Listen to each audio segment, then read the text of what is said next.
à la mesure des interrogations et des allégations en tous genres sur l'épidémie de coronavirus en milieu carcéral et principalement à la Maka, le directeur de l'administration pénitentiaire, Boubacar Coulibaly s'est ce jour prêté aux questions.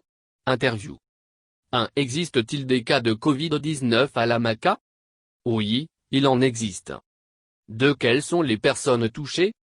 Il existe des cas tant parmi les détenus que parmi les personnels pénitentiaires et médicaux. 3. Pouvez-vous nous faire un état du nombre de personnes atteintes? Sur un total d'environ 384 personnes prélevées, nous avons noté 293 cas négatifs. 91 cas positifs répartis comme suit. Moins 81 détenus. Moins 0,8 agents du personnel pénitentiaire. Moins 0,2 agents de santé, 0,1 fonctionnaire et 0,1 agent communautaire. 17 personnes guéries, réparties comme suit. Moins 15 détenus. Moins 0,2 agents du personnel pénitentiaire. Nombre de cas actifs, 74 personnes réparties comme suit. Moins 66 détenus. Moins 0,6 agents du personnel pénitentiaire. Moins 0,2 agents de santé.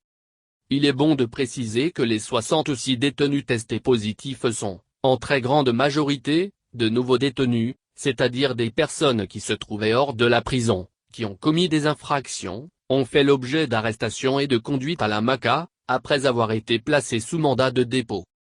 Il faut noter que, dès l'annonce du premier cas de Covid-19 en Côte d'Ivoire, sur instruction de Monsieur le garde des Sceaux, ministre de la Justice et des Droits de l'Homme, nous avons immédiatement pris des dispositions afin que le virus ne gagne pas les détenus déjà à l'intérieur. En effet, pour avoir suivi l'évolution du coronavirus depuis son apparition et particulièrement la situation des prisons des pays qui étaient successivement touchés, nous nous attendions à ce que nos prisons le soient également. C'est alors que comme première mesure, nous avons mis sur pied un comité de crise tripartite de lutte contre la Covid-19 que nous présidons. Ce comité comprend, en plus donc de la direction de l'administration pénitentiaire, des points A.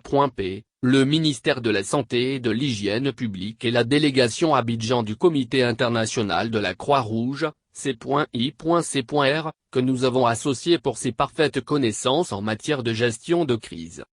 Ainsi, outre l'expertise du CICRO au sein du comité de crise, nous avons entrepris de beaucoup communiquer avec nos collègues d'ARP de plusieurs pays déjà touchés.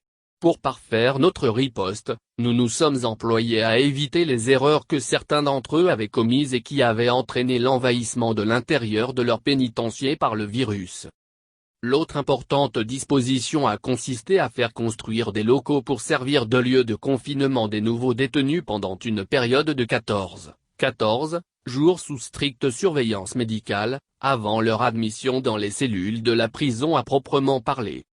C'est parmi ces nouveaux détenus mis en quatorzaine que les cas positifs ont été détectés en très grande majorité.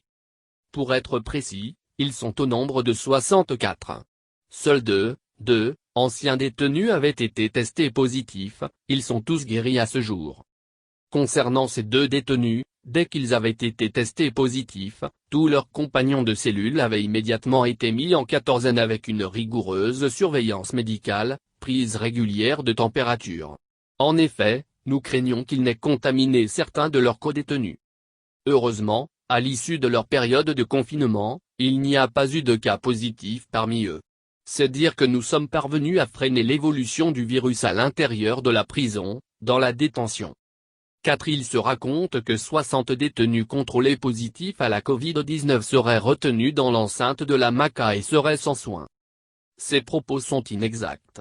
Tous les détenus contrôlés positifs sont immédiatement pris en charge, soit dans des centres de soins, au Vitib, au CHUD et au Pougon, soit à la Maka ou des tentes offertes par le Comité international de la Croix-Rouge, C.I.C.R, que je tiens à remercier ici, servent de lieu de prise en charge. Ces tentes sont situées très loin de la détention, c'est-à-dire, là où sont détenus les prisonniers.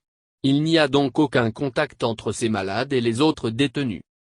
Il est vrai qu'au départ, cet endroit devait servir de lieu de transit des détenus contaminés, dans la perspective de leur transfert vers l'un des centres de soins. Mais vu l'évolution de la situation, avec l'appui du ministère de la Santé et de l'Hygiène publique, il a été aménagé pour servir de lieu de traitement des cas asymptomatiques ne présentant pas un état pathologique chronique, diabète, hypertension, cardiopathie. Quand le détenu souffre de l'une de ces maladies, les dispositions sont immédiatement prises pour le conduire dans un centre de soins. En outre, il existe bien un service médical à la MACA, avec un personnel qui a été formé à la prise en charge des personnes atteintes de la Covid-19. Ce personnel a été également doté de matériel, notamment d'équipements de protection individuelle, EPI. Les détenus dont vous parlez sont donc régulièrement pris en charge par le personnel médical de la MACA. 5. Il se raconte également qu'il y a eu des cas de mort en cascade du fait de la Covid-19. Il n'y a jamais eu de cas de mort ni parmi les détenus ni parmi les autres personnes atteintes. Je tiens à préciser qu'aucun des détenus testés positifs à la MACA ne fait la maladie. Tous les 80 détenus contrôlés positifs sont ou ont été, car certains sont guéris, des cas asymptomatiques, et ils ont tous été, ou sont, suivis médicalement.